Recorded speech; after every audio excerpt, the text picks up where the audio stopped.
A paz do Senhor Jesus Cristo, meus irmãos. Tudo bem com vocês? O meu nome é Tiago e seja bem-vindo ao canal Bíblia Verso. E hoje, meus irmãos, eu quero estar iniciando uma série de vídeos baseado na decadência da humanidade. Tanto é que o título deste vídeo é Decadência da Humanidade, parte 1. Né? Eu vou tratar aqui de Adão e Eva. Eu fiz um vídeo relacionado sobre a queda da humanidade, que eu falo desse acontecimento de uma forma mais geral, né? De uma forma mais abrangente, não tão detalhada. Mas aqui eu quero direcionar a atenção para Adão e Eva, né? Os representantes da humanidade. Né? Adão é o cabeça federal da humanidade, isto é, ele representa toda a humanidade. Quando Deus olha para Adão, ele vê toda a humanidade em Adão. Né? Por isso, quando Adão caiu, para Deus toda a humanidade caiu junto. Né? De modo que eu cheguei até a falar neste vídeo, né, que trata da queda da humanidade, que a gente é culpado pelo pecado de Adão e também somos culpados pelos nossos próprios pecados aos olhos de Deus. Né? Mas eu já tratei isso no outro vídeo, não vou me aprofundar nisso agora. Mas eu vou focar bastante em Adão e Eva, em alguns tópicos simples. Né? Como de costume, eu vou ler alguns versículos e dar meu parecer. Então vamos lá, começando por Adão, criado à imagem de Deus. Eu já tratei desse assunto e volto a repetir. Né? No meu entendimento, com a experiência que eu tenho com o estudo bíblico, com a leitura das escrituras, e também de alguns autores que eu considero bons teólogos, né, que respeitam bastante as escrituras, o que a Bíblia diz, no meu entendimento, cheguei à conclusão de que essa imagem de Deus se refere à mente do ser humano. Né? E a mente é nada mais, nada menos do que o espírito ou do que a alma. Né? Alma, espírito, coração, geralmente são sinônimos para se referir à parte incorpórea do homem. E essa parte incorpórea que eu chamo de mente. E que eu entendo que é a imagem que faz o ponto de contato entre Deus e os homens. Né? É através dessa imagem que temos um ponto de contato com o Criador. E essa imagem eu entendo como a mente humana. Né? E inclusive eu tratei muito sobre esse assunto também no vídeo Queda da Humanidade. Pois bem, um dos versículos que fala que o homem tem essa imagem está em Gênesis capítulo 1, versículo 27, que diz assim: E criou Deus o homem à sua imagem. A imagem de Deus o criou. Homem, mulher, os criou. Então note que nesse versículo não foi só o homem que tem a imagem de Deus, mas a mulher também tem a mesma imagem de Deus, ou seja, tem a mente, né, tem a parte incorpórea que entra em contato com Deus. Tanto é, meus irmãos, que Deus ele não tem uma imagem física, visível, né? E eu já tratei disso também. Então a imagem que a Bíblia está se referindo aqui não pode ser algo visível ou algo que tenha forma, porque a Bíblia em nenhum lugar ensina que Deus é visível ou tenha forma definida, né? Então, essa imagem com certeza está ligada à parte incorpórea do homem, né? Que eu chamo de mente, ou então de espírito, ou então de alma. E também de coração, também que indica a parte interior do homem, né? Na maioria dos textos onde está a palavra coração, está relacionada ao interior do homem, né? A sede das emoções, dos pensamentos, dos raciocínios, da memória do homem, né? O segundo ponto é corpo criado com materiais contidos na terra. Né? Em Gênesis capítulo 2, versículo 7 diz assim: E formou o Senhor Deus o homem do pó da terra, e soprou em suas narinas o fôlego da vida, e o homem foi feito alma vivente. Então, Deus usou material pré-existente da terra para formar o corpo do homem, né? De modo que o homem não venha do macaco, como alguns aí querem ensinar. De fato, eu já tratei disso muito na questão da criação, né? Deus criador, ou então Deus doador da vida. Eu foquei muito nessa questão de que o homem é uma espécie, o macaco é outra espécie. Deus criou cada espécie segundo a sua espécie. Cada animal segundo a sua espécie. E o homem foi criado conforme a sua espécie também. Mais do que isso, foi criado à imagem de Deus. Então o texto deixa claro que Deus usou material pré-existente sim, mas não usou um outro ser vivo para formar o homem. Ele usou o pó da terra, os materiais contidos no solo para formar o corpo do homem. E de fato o nosso corpo contém os elementos contidos no solo da terra. O terceiro ponto, dicotomia. Né? O ser humano é dicotômico, ou seja, constituído de duas partes, corpo e alma. Ou então corpo e mente. Ou então corpo e espírito. Né? Como eu já disse, né? Alma, espírito, mente, estão tudo relacionado, é a mesma coisa. Então, um texto interessante que mostra isso claramente, tem vários, né? Mas eu pretendi nesse estudo que a gente está fazendo só colocar um versículo por cada tópico, né? Para não ficar muito longo. Então, um dos textos que eu coloquei, um dos versículos que eu coloquei que enfatiza essa questão da dicotomia do homem, está lá no livro de Eclesiastes, capítulo 12, versículo 7, que diz assim: E o pó volte à terra, né? E o pó volte à terra, como o era. E o espírito volte a Deus que o deu, né? Aqui o escritor de Eclesiastes está falando do homem, né? Quando ele morre, o corpo vai para a terra, volta para o pó, da onde vem, e o espírito volta para Deus. Então, o escritor de Eclesiastes mostra aqui que o homem é constituído de duas partes, né? O corpo, né, que volta para o pó, e o espírito que volta para Deus. Então, a escritura ensina claramente que o homem é constituído somente de duas partes. O homem é dicotômico. Quarto ponto. Trabalhar e guardar o jardim e sua mulher. Lugar de comunhão com Deus e com a mulher. Em Gênesis capítulo 2, versículo 15 diz assim: Tomou o Senhor Deus o homem e o pôs no jardim do Éden para o lavrar e o guardar. Então, a intenção de Deus ter colocado o homem no jardim do Éden, além de ter um relacionamento com ele, porque era lá que Deus o visitava, né, na virada do dia, para conversar com ele, para ter comunhão com Adão, e Deus incumbiu Adão de trabalhar nesse jardim. Ele não ia ficar ocioso lá no jardim, mas ele ia trabalhar e também guardar, proteger o jardim. Aí você pergunta, guardar do quê? Tinha algum perigo já? Por isso que Adão tinha que guardar? Exatamente. Tinha um perigo. O diabo. Que naquela época era uma serpente. Uma serpente que, diferente de todas as serpentes que Deus tinha criado, diferente de todos os animais que Deus tinha criado, uma serpente específica, que era capaz de falar, que era capaz de raciocinar, de interagir, como se fosse até mesmo um ser humano. É um ser racional, diferente dos animais que Deus tinha criado. E era desse perigo, dessa encarnação do mal em forma de serpente, que Adão tinha que ter guardado o jardim. Ter impedido que este mal entrasse no jardim e destruísse a comunhão dele com Deus, e destruísse a comunhão da mulher dele com Deus, e destruísse a comunhão deles, entre eles mesmos, né? A comunhão da mulher com o homem. E foi isso que a serpente acabou provocando, porque Adão não cumpriu com o seu papel de guardar o jardim, né? E outra coisa interessante, né? Que o paraíso, o jardim do Éden, né? Representa o paraíso. E o paraíso representa um lugar de comunhão, de relacionamento com Deus. Então, este lugar foi criado especialmente para que o homem pudesse se relacionar com Deus sem nenhum mediador, sem nenhum impedimento, né? Não precisava de intermediadores para poder haver esse relacionamento com Deus no princípio. O quinto ponto, obedecer o mandamento de não comer o fruto. E assim, né, Deus deu um mandamento para Adão, né, que está lá em Gênesis capítulo 2, versículo 17. Mas da árvore do conhecimento do bem e do mal, dela não comerás, porque no dia em que dela comeres, certamente morrerás. Então, aqui Deus deu uma ordem para Adão. Ele podia comer qualquer árvore que havia no jardim. Se tivesse 999 árvores no jardim, ele podia se alimentar dos frutos dessas árvores e comer delas à vontade. Mas só teve uma árvore que Deus proibiu Adão de comer, que foi a árvore do conhecimento do bem e do mal, né? Mas parece que isso deve ter instigado Adão. Porque Adão falou, nossa, mas justo tanta árvore, justo essa árvore eu não posso comer, né? E a gente vai ver mais na frente que ele acabou, os motivos pelo qual ele acabou comendo, né? Vou comentar isso mais à frente, né? O sexto ponto, falhou em guardar o jardim e proteger a mulher da serpente, né? Como eu já tinha falado, né? Ele deixou que a serpente começasse a fazer cabeça de Eva, né? Começasse a enganar a Eva e não fez nada, não fez absolutamente nada para impedir isso. Ele viu que a serpente estava fazendo, mas não tomou nenhuma atitude. Pelo contrário, ele estava quietinho lá. E daqui a pouco eu vou mostrar o porquê ele ficou quieto. Por que ele ficou em silêncio nesse diálogo da serpente com a mulher? Por que ele não tomou a frente? Porque ele não repreendeu aquela serpente. Eu vou falar o motivo mais na frente, né?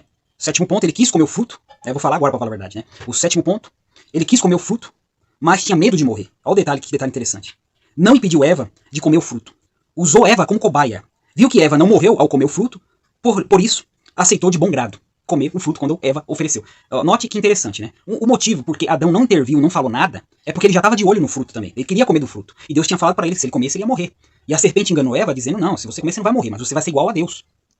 E Adão ouviu isso, deve ter clareado mais ainda, né? Aumentado mais ainda a cobiça dele, mas ainda assim ele estava receoso. Então ele não falou nada, ele deixou a mulher dele comer o fruto que Deus havia proibido, e ele viu que a mulher não morreu na hora. Porque Deus falou que se comesse o fruto ia morrer. Então na cabeça dele, ele entendeu assim, peraí, então Eva não morreu, então eu posso comer o fruto. E ele aceitou, por isso que ele não falou nada. Quando Eva deu o fruto para ele, ele comeu e não falou absolutamente nada. Então isso só mostra que Adão não foi inocente, não.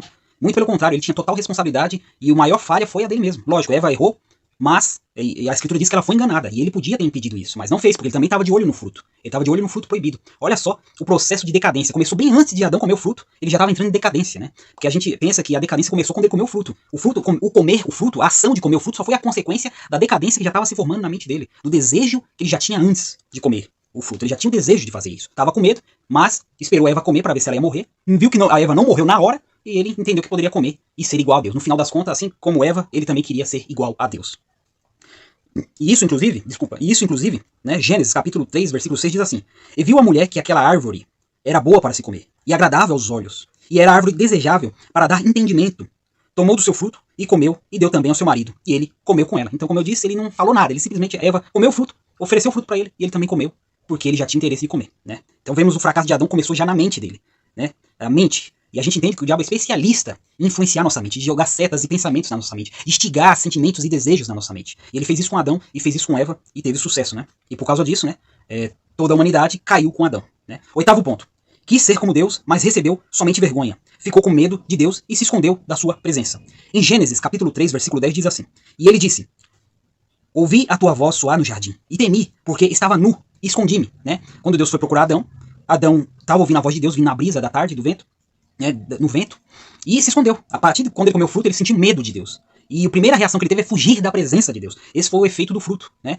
E eu digo o efeito do fruto porque o fruto amplificou aquilo que já estava dentro dele, na verdade, né? Deus criou o homem bom, só que o homem, ele criou mutável. Deus criou o homem mutável, com a capacidade de mudar seu estado para o estado mal, né? Tava bem, mas mudou para o estado mal. Só que depois que ele comeu o fruto, ele não conseguiu voltar para o bem, né? Ele continuou no estado mal. Isso não quer dizer que o homem se tornou incapaz de fazer o bem, não é isso. Mas as suas obras, a partir daquele momento, se suas boas obras estariam misturadas com as más obras, né? O homem não conseguiria ser mais bom, 100% bom, como ele era antes. E agora ele estava escravo praticamente do mal, né? E esses sintomas de medo e vergonha é consequência que foi amplificada pelo fruto do bem e do mal.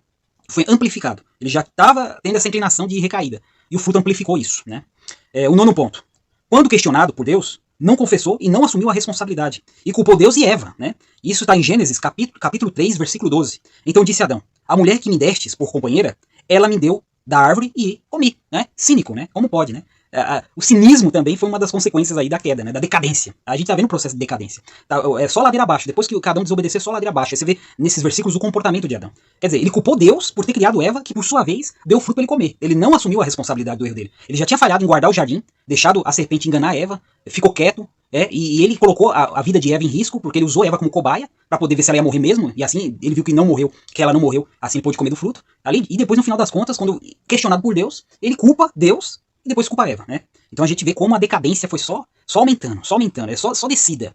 A gente começa a entender como o estado do homem, desde aquela época de Adão até agora, é tão grave. É por causa disso, por causa desse comportamento que o nosso representante, nosso primeiro representante, né, Adão, teve. Hoje, pela graça de Deus, né, temos Jesus, que é o novo Adão, como diz Paulo, né, o nosso novo representante, que é o contrário de Adão.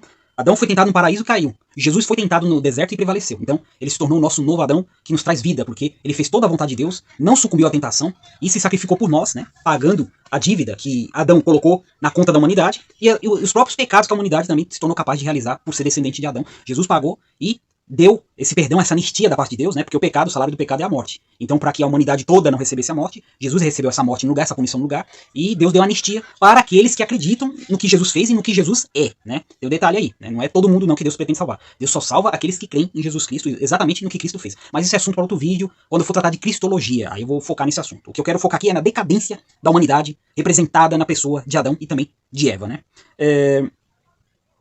E o 10º ponto foi sentenciado por Deus. Né? Eu vou tratar mais agora dos versículos aqui, eu vou ler uns 3 versículos, que mostra aqui Deus dando a sentença. Né? Adão primeiro para se defender, pôs a culpa no próprio Deus e na Eva, como eu disse, e olha a sentença que Deus deu para ele. E Adão disse: porquanto deste ouvido à voz da tua mulher, e comeste da árvore que te ordenei, dizendo, não comerás dela. Maldita é a terra por causa de ti. Olha, a terra foi amaldiçoada por causa de Adão. Com dor comerá dela todos os dias da tua vida. Essa é a maldição. Comer com dor todos os dias da tua vida. Espinhos e cardos também te produzirá. E comerás a erva do campo. Então a terra não produzia nem espinho nem cardos, mas passou a produzir essas ervas daninhas, venenosas e espinhosas por causa da queda, né? Deus estava dando como sentença a própria terra, a natureza, a criação começar a se rebelar contra Adão. Porque a princípio Deus tinha dado o domínio do homem sobre as coisas criadas por Deus, né? A natureza, os animais, a vegetação. E aqui, por causa do pecado, a maldição foi justamente uma das maldições que Deus lançou sobre a vida de Adão, é a terra se opor ao homem, dificultando o homem de tirar o seu sustento, aquilo que ele precisa para sobreviver. E nesse aspecto, né, tendo essa dificuldade, ele ia ter que ralar, ia ter que trabalhar. E, continuando lendo o versículo aqui, ó, espinhos e cardos, né, versículo 18, espinhos e cardos também produzirá, e comerás a erva do campo. No suor do teu rosto comerás o teu pão, até que te tornes a terra, porque dela foste tomado, porquanto és pó, e em pó te tornarás. Né? Deus estava dando a sentença de morte, que ele ia morrer. Ia chegar um tempo que ele ia morrer. Tudo bem que Adão viveu mais de 900 anos, mas só que ele ia viver eternamente. Mas a partir do momento que ele desobedeceu a Deus, então ele sofreu essas consequências que eu li nesses 3 versículos aqui, né? Do 17 ao 19 do capítulo 3 de Gênesis. Então a gente observa que Adão, né, por causa do seu pecado, ia ter dificuldade para tirar o seu sustento da terra. A natureza, a criação ia começar a se opor, ia começar a se rebelar à humanidade. Né? Por isso que a gente vemos por aí muitos terremotos, tempestades, erupções vulcânicas, enfim, todo tipo de mazelas, catástrofes, desastres, ataques de animais, né, ao homem, justamente por causa da queda de Adão. Essa é a continuidade da decadência, né? E essa decadência começou a afetar toda a criação, a afetar até mesmo o cosmos. Esses cataclismas cósmicos, como quedas de meteoro, e às vezes quando você vê aqueles programas que mostram lá buracos negros, estrelas explodindo, é tudo consequência do pecado de Adão, porque como Deus amaldiçoou a terra, isso afetou não só a terra, afetou toda a criação de Deus. E por causa de Adão, começou a se opor a este homem, e também a se opor a toda a humanidade a qual ele representava como cabeça federal. Então, as sentenças aqui que Deus pôs: trabalho duro, dor, suor, cansaço e morte física. É a consequência, porque o trabalho Deus já tinha dado. Então o trabalho não era pecado, o trabalho era uma bênção. Ele tinha que lavrar a terra, como eu já li no ponto anterior, nos pontos anteriores, eu já tratei que o trabalho é uma bênção. Só que o trabalho se tornaria algo maçante, cansativo, doloroso, desgastante, que ia trazer sérios problemas para a saúde física de Adão e, consequentemente, de toda a humanidade, todos os descendentes de Adão. A oposição da criação, como eu já falei. A oposição da mulher, né? Porque depois, quando eu for tratar da mulher aqui, a mulher vai tentar tomar este papel do homem, só que ela não vai conseguir. e ela vai ser oprimida pelo homem, né? Depois eu trato da questão da mulher, mas isso já mostra que é uma oposição no casamento, no relacionamento. E não indica só uma oposição entre o homem e a mulher, mas indica uma oposição na humanidade, um se opondo ao outro, né? Mais pra frente eu vou tratar dos filhos de Adão e Eva, que foi Caim e Abel, e eles vão espelhar claramente isso, vão refletir claramente isso, esse conflito, né, que nasceu agora também entre os homens. Além do conflito com Deus, o conflito com o diabo, o conflito com a natureza, também haveria o conflito entre os homens, entre os seres humanos. Isso é a consequência e a decadência da humanidade em processo, né? Perda da comunhão direta com Deus, né? O paraíso, como eu disse, é o símbolo da comunhão entre Deus e o homem, porque é no paraíso que havia encontro, relacionamento direto entre Deus e o homem. A partir do momento que Adão pecou, ele perdeu esse privilégio, né? A humanidade perdeu esse privilégio. Agora vamos tratar aqui de Eva, criada da costela do homem. Em Gênesis, capítulo 2, versículo 22, capítulo 2, versículo 22 diz assim: E da costela que o Senhor Deus tomou do homem, formou uma mulher, e trouxe-a a Adão. Né? Então a gente nota nessa passagem aqui que Deus tirou uma parte de Adão, ou seja, Deus usou material pré-existente, que foi o próprio Adão, para criar Eva, né? E Deus, com o seu poder, ele pode fazer isso. Isso para Deus é brincadeira de criança. Se ele pode criar um universo do nada, tirar uma costela e fazer uma mulher, isso para Deus não tem nada de absurdo, né? Como algumas vezes quer colocar, nossa, mas isso parece tão fantasioso. Não é, para Deus não é, porque Deus criou o universo do nada. Então fazer esse tipo de coisa, como o nascimento virginal de Jesus, né? Para Deus isso é tranquilo, né? Não tem grilo. Deus ele manipula a criação do jeito que ele quer. E ele criou a mulher, né? De material pré-existente, né? Não veio do macaco, né? Veio de Adão. Enfim, e Adão também não veio de macaco, veio da terra. Assim como o próprio macaco também veio da terra, mas é outra espécie, né? Embora possa ter semelhanças com o homem, mas é outra espécie, não tem nada a ver, né? Então a gente percebe isso, né? Que tem até um poema dessa questão de Eva ter sido tirada do lado do homem, né? Da costela, né? E eu vou repetir esse poema que eu já falei em outros vídeos sobre esse poema. Um dizer, né? Que Deus não tirou a mulher da cabeça do homem para que ela não dominasse sobre o homem, né? Não tivesse esse papel de dominar, né?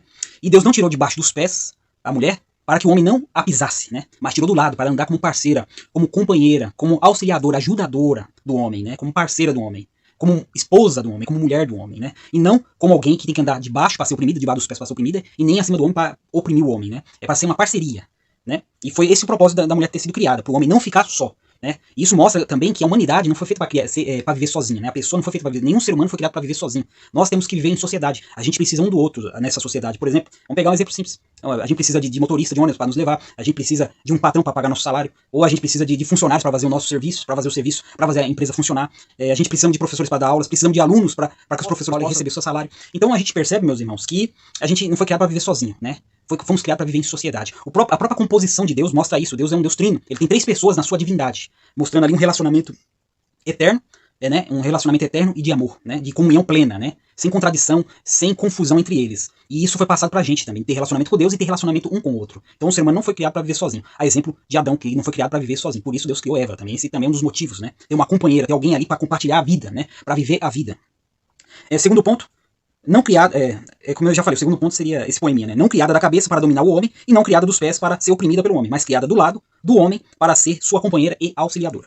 Terceiro ponto, acrescentou um mandamento de Deus. Aí, quando Eva começou a conversar com a serpente, olha que diz o capítulo 3, versículo 3 de Gênesis. Mas do fruto da árvore que está no meio do jardim, disse Deus, não comereis dele e nem nele tocareis, para que não morrais. Isso aqui é Eva falando para a serpente, porque a serpente falou, não, você pode comer. Aliás, a serpente tinha falado, né? Deus falou que você não pode comer nenhuma árvore do jardim, né? A serpente foi maliciosa, né? Querendo dizer que Deus estava sendo egoísta, deixar comer uma árvore, aí Eva dá uma corrigida na serpente. Não, na verdade a gente pode comer de todas as árvores do jardim, menos dessa aqui, da árvore do conhecimento do bem e do mal. A gente pode nem comer nem tocar. Aí essa parte de tocar foi ela que acrescentou. Deus só falou que não podia comer. Ele não falou que não podia tocar. Ele falou que não podia comer. Mas Eva, ali talvez na ânsia ali de não expressar o seu desejo de comer aquela árvore, do fruto daquela árvore, ela fala isso, não posso nem comer nem tocar, sabe? Quando a pessoa, na verdade ela quer, mas ela dá aquela, faz aquele, vamos dizer assim, se faz. Foi o caso de Eva, né? Ponto 4. Acreditou na serpente ao invés de acreditar em Deus. Ou seja, é interessante isso aqui porque Eva ouviu, sabia que não podia comer do fruto, mas a serpente convenceu ela e ela comeu. Ela acreditou no que a serpente falou. De fato, ela foi enganada, né? Ela acreditou. Você não vai morrer, você vai virar Deus. Então juntou o desejo dela, já que ela já tinha de comer a árvore, com a ideia de que ela poderia ser alguém igual a Deus, juntou tudo isso aí, pronto. Aí foi o estopim para ela acreditar na serpente, né? Na verdade, ela ficou cega pela cobiça dela. E ela ignorou completamente o mandamento do Senhor e deu ouvido à serpente, né? E a gente vê isso... Então, né, o ponto 4, como eu disse, né, acreditou na serpente ao invés de acreditar em Deus. Gênesis capítulo 3, versículo 4, que diz assim. Então a serpente disse à mulher, certamente não morrereis. Ela acreditou nisso. A serpente falou, você não vai morrer não, você vai virar Deus, você vai ser uma deusa, né? Quinto ponto. Cobiçou e comeu o fruto, acreditando que seria como Deus, mas recebeu a vergonha no lugar. Lá em Gênesis capítulo 3, versículo 6 diz assim. E viu a mulher que aquela árvore era boa para se comer, e agradável aos olhos, e árvore desejável para dar entendimento. Tomou do seu fruto e comeu, e deu também ao seu marido, e ele comeu com ela. Então, você vê que ela já tinha o desejo aqui, e o Satanás sabia disso, ele só instigou. Você vê como esse ser já tinha uma inteligência tremenda, porque ele percebeu que Eva queria comer de fato da árvore, e ele só deu um empurrãozinho, vamos dizer assim, para que ela fizesse justamente o que ela já estava desejando no coração dela, assim como Adão, como eu já falei de Adão no princípio, não vou repetir de novo, que já tinha o desejo também de comer a árvore, só que tinha medo de morrer, mas viu que Eva não morreu e assim ele aceitou o fruto que Eva deu. Mas note aqui que nesse versículo, que ela achou agradável, era uma coisa assim que ela já estava desejando, né, desejável para dar entendimento, ela queria ter esse entendimento, ela queria ter esse poder, né, mas no final das contas a gente percebeu o que aconteceu com eles.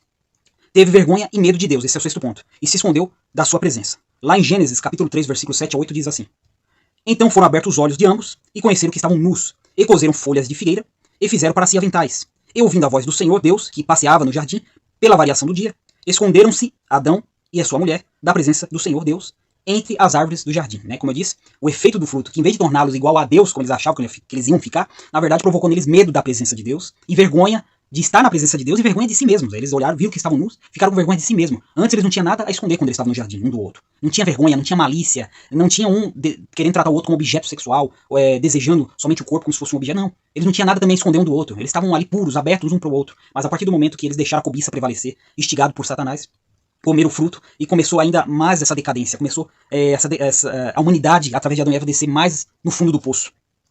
E é lamentável nisso, né? E, concluindo essa questão aqui, ponto 7, aí eu já coloco tanto Adão quanto Eva, né? Foi sentenciada por Deus, né? No caso de Eva, a sentença que Eva recebeu.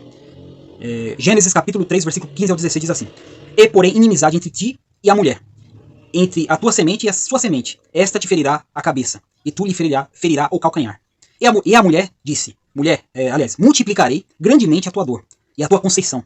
Com dor darás luz a filhos, e o teu desejo será para o teu marido, e ele te dominará. Então, os pontos que a gente vê nesses versículos, que da sentença que Eva recebeu, foi o seguinte: atrito com o diabo, que o diabo ia supor ela, principalmente porque agora o diabo ia estar sabendo que Deus ia mandar alguém para pisar na cabeça dele, através da descendência da mulher. Então, a partir daquele momento, ele faria de tudo para impedir, né, vamos dizer assim, que a vida florescesse, né, porque Satanás não queria que aquele que pisaria sua cabeça nascesse. Então, ele faria de tudo para provocar o máximo de morte possível. Tanto é que uma das sentenças que Deus deu pro diabo é justamente comer do pó. E quando fala de comer do pó, é se alimentar da morte. Então, a morte ia ser o alimento do diabo. E ele faria de tudo a partir daquele momento para tentar destruir a humanidade, impedindo que o Messias, aquele que ia pisar na cabeça dele, o descendente da mulher, nascesse. Logicamente ele não conseguiu, né? Tanto é que já foi pisado, já foi derrotado, e agora é só questão de tempo para que ele receba o juízo definitivo de Deus. Mas a gente observa aqui que ele ia ter esse atrito com a mulher justamente porque ele não queria que viesse essa pessoa que pisaria a cabeça dele. Teria também dores de parto multiplicadas, né? A mulher provavelmente ela ia sentir dor, né? Vamos supor que se Eva não pecasse, ela ia sentir dor, mas não ia ser tanto quanto as mulheres sentem agora. Essas dores de parto foram multiplicadas justamente por causa da desobediência, como sentença, né? A consequência do pecado trouxe esses efeitos no corpo de Eva, né? E das mulheres que procedem dela. Oposição à liderança do homem e tentativa de usurpar o papel do homem. Então a mulher ia querer tentar dominar o homem ou tirar o papel do homem. E ia se opor, ia criando um atrito no relacionamento, né? E esse tipo de atrito ia refletir na humanidade, né? Que não ia aceitar as lideranças, né? Ia se opor às lideranças, assim como as lideranças iam querer oprimir, né? Então haveria conflitos, guerras de interesses, né? Começando aqui por Adão e Eva. Mas no caso, ela ia receber a opressão do homem, né? No caso, e como eu disse, o homem representando as lideranças, né? Ia oprimir aqueles que eles deveriam proteger, né? A liderança teria que proteger aqueles que são liderados e ajudar, direcionar, e não oprimir. Mas por causa dos efeitos do pecado, dos efeitos noéticos do pecado, a liderança faz justamente ao contrário, os governos, as autoridades fazem justamente ao contrário, muitas das vezes oprimindo e matando. E aqueles que deveriam ser liderados, em vez de serem obedientes às leis e às regras, iam se opor, cometendo crimes, cometendo todo tipo de males na sociedade, né? Isso aí é tudo a decadência, tudo começou lá no Éden, né? Outra sentença, expulsão junto com o homem do paraíso, perda do relacionamento direto com Deus. Então a partir daquele momento o homem e a mulher, a humanidade já não teria mais direito de se relacionar diretamente com Deus. Ia ser necessário um mediador, né? E, inclusive, né, eu entro nesse ponto aqui, finalizando, né? Gênesis capítulo 3, versículo 22 ao 24, diz assim: Então disse o Senhor Deus, eis que o homem é como um de nós, sabendo o bem e o mal. Ora, para que não estenda a sua mão, e tome também da árvore da vida, e coma e viva eternamente, o Senhor Deus, pois, o lançou fora do jardim do Éden, para lavrar a terra de que fora tomado. E, havendo lançado fora o homem, pôs querubins ao oriente do jardim do Éden, e uma espada inflamada que andava ao redor para guardar o caminho da árvore da vida, né? E a gente vê aqui a sentença final que Adão e Eva recebeu e, consequentemente, toda a humanidade, né? Perda da vida eterna. Então, a partir daquele momento, eles não teriam mais direito à vida eterna. Eles iam morrer fisicamente. E quando se fala de vida eterna, não está se falando... vamos colocar assim. Quando se fala de morte eterna, não está se falando meramente da morte física, né?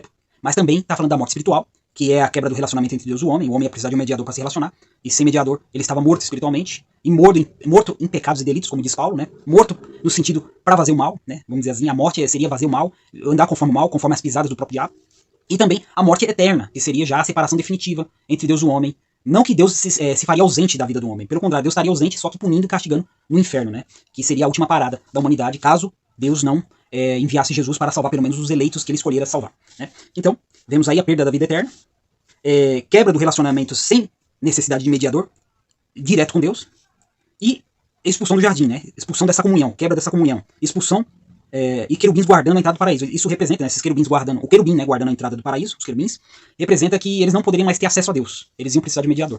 E se eles tentassem acessar Deus, eles iam morrer. Por isso que a partir daquele momento ia ser necessário algum representante puro e inocente que pudesse fazer esse papel de mediador. Porque Adão e Eva, e a humanidade, descendente de Adão e Eva, já estavam corrompidos, e qualquer contato que eles tivessem com Deus, eles morreriam, porque Deus é santo, e o pecado atrai a morte, né? E a santidade de Deus provoca a morte do pecador. Então ia precisar de um mediador. Então é isso. Esse foi o vídeo, meus irmãos. Espero que eu tenha detalhado mais. Eu já tratei da queda da humanidade, explanei. E aqui eu quis dar mais detalhes dessa queda, mas para mostrar a decadência, o processo de decadência. Como começou e como terminou.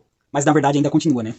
Porque embora agora o reino de Cristo esteja na terra através dos convertidos, aqueles que creem em Jesus, ainda há muito mal por aí, mas o reino de Deus vai vencer, né? Jesus vai vencer, como diz as profecias de Apocalipse. O reino dele vai se estabelecer, o mal vai ser derrotado, e aqueles que não se submeter a Jesus Cristo vai ser lançado fora, né? Então, deixe esse assunto para Cristologia, quando eu tratar de Cristologia. Mas, por enquanto é só. Até o próximo vídeo. Tchau.